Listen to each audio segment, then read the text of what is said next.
Hoje eu vou demonstrar o uso do material desafiador Matemática Básica 1, o kit 4 operações, realizando uma subtração 447 menos 366. Vou comentar meu gesto, porém menos do que nos comentários por escrito da página do Face. Isso é um vídeo, eu vou privilegiar a dinâmica do uso.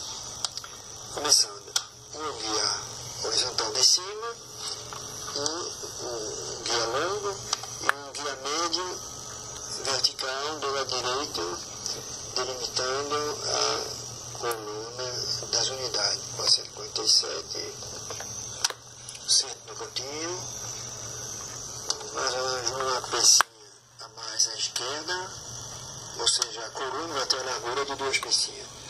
Coluna das unidades formada, eu coloco 4 dezenas, deixo o espaço para mais uma e coloco o terceiro guia vertical e 4 centenas,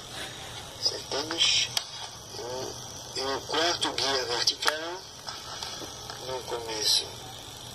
Essa coluna não precisa ter o espaço para 2, porque sendo uma subtração não pode ter aumento, é mais fácil ter diminuição. E eu vou colocar o símbolo menos. Por meus 4 dedos abaixo, vou colocar o guia horizontal de baixo.